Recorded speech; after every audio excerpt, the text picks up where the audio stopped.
Pinuna ni dating Ilocos Sur Governor Luis Chavit Singson ang bagong imbestigasyon ng Senado na anyay isa lamang sa mga isyong pinalulutang ngayon upang takpan ang mga anomalya sa mga proyekto sa flood control. Hinto na rin flood control. Ayaw nilang malaman ng totoo. Punta naman tayo daw sa Farm to Market Road. So lahat, ginugulo-gulo nila. Pag lang umabot sa kanya. Kinesyon din ni Singson kung bakit biglang lumabas ang issue ng umunoy anomalya sa Farm to Market Road projects matapos niyang manawagan kay Pangulong Ferdinand Bongbong Marcos Jr. na imbestigahan ang sariling probinsya nito. Matatandaan na una nang isiniwalat ni Singson na ang Ilocos Norte ay kabilang sa top 3 na may pinakamaraming flood control projects na umano'y dumaan sa kontraktor na mag-asawang Diskaya. Siya naglabas. May Alzheimer nga siya dahil hindi niya alam, damay siya.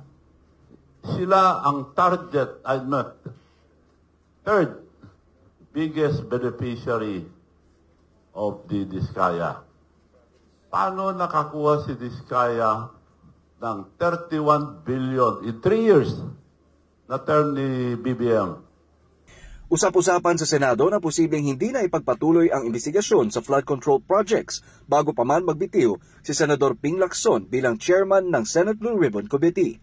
Una na ring inanunsyo na hindi na isa sa publiko ang gagawing pagdinig ng Independent Commission for Infrastructure na siya ring nagsisiyasat sa parehong issue.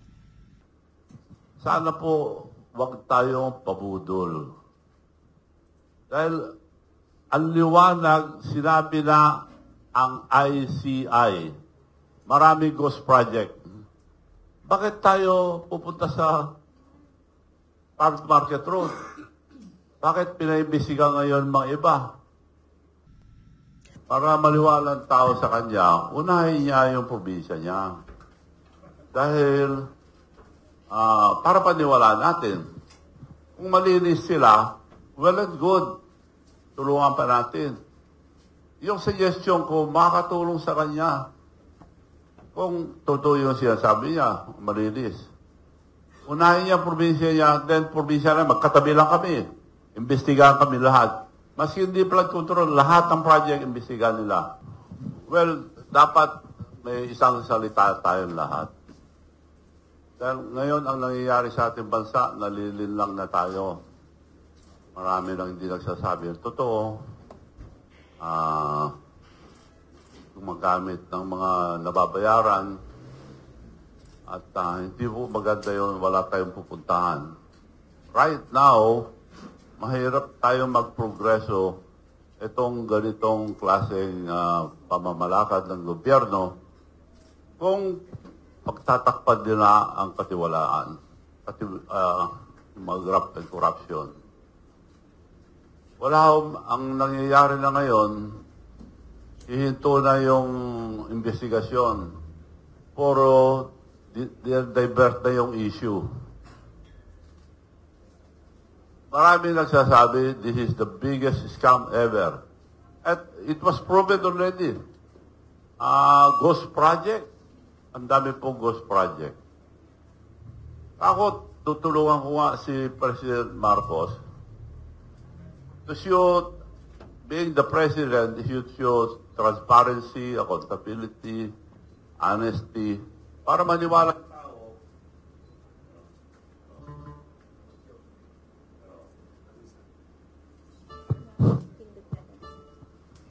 Para maliwala ng tao sa kanya, unahin niya yung probinsya niya.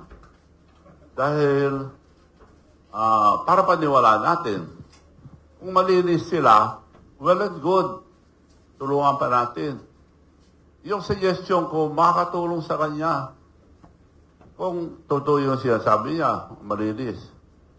Unahin niya ang probinsya niya, then probinsya na, magkatabi lang kami. Imbestigahan kami lahat. Maski hindi flood control, lahat ng project imbestigahan nila. We are very transparent in Ilocos Sur. So ipakita niya na ganun din sila, then maniniwala ang tao. Bakit ayaw galawin? Ang kakuha sa ICI, unahin ng Ilocos Norte, para magkaroon ng pagtitiwala sa ating presidente. Sa Senate lang, pinagtakpan na nila nung dumating yung Ilocos Norte, hindi na minensyon, tinakpan. Hanggang lumabas din, Ilocos Norte, tapos hininto na. Ngayon, sila nagsasabi na wala na raw investigasyon sa flood control. Doon naman tayo ngayon sa Farm to Market Road. So, ibig sabihin, ang daming dadaanan, issue, na nag-divert na sa tunay na issue.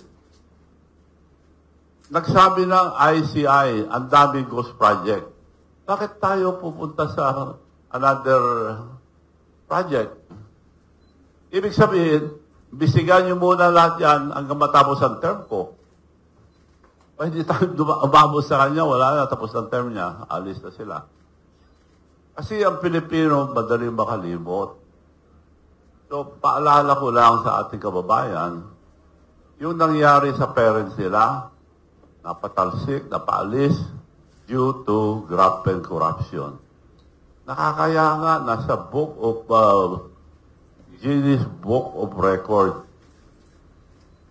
Ang tatay nila ang sama pangalan. Akala ko, lilinisin na nila nung inimbita ko na tumulong sa pagtakbo niya sa vice presidency. Ako lang nagsabi na, presidente muna, pag nag-file, but at that time, wala tatalo kay Inday Sara.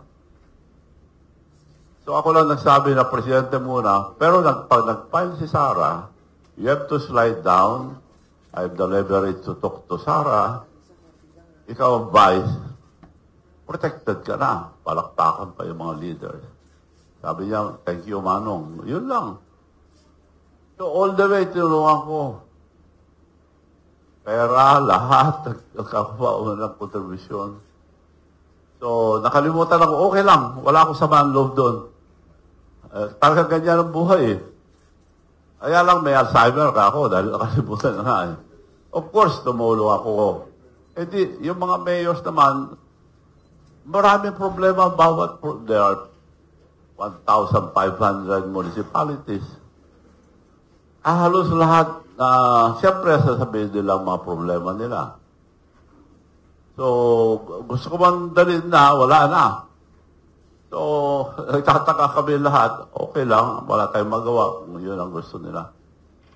Pinagkantay ako ng pinagkantay for 3 years. Antay ka lang, antay. Hanggang naging anti-Marcos na ako. So, yun po ang nangyari. Sana po, huwag tayong pabudol. Dahil ang liwanag, sinabi na ang ICI, maraming ghost project. Bakit tayo pupunta sa Farm to Market Road? Bakit pinaimbisigan ngayon mga iba? Hindi naman po tayo gago lahat ng mga Pilipino. Parang ginagago na tayo mga Pilipino. Siya naglabas. May Alzheimer nga siya dahil hindi niya alam, damay siya. Sila ang target, third biggest beneficiary of the Diskaya. Paano nakakuha si Diskaya ng 31 billion in 3 years? Na term ni BBM, 31 billion nakuha niya. Matagal na ako sa construction business.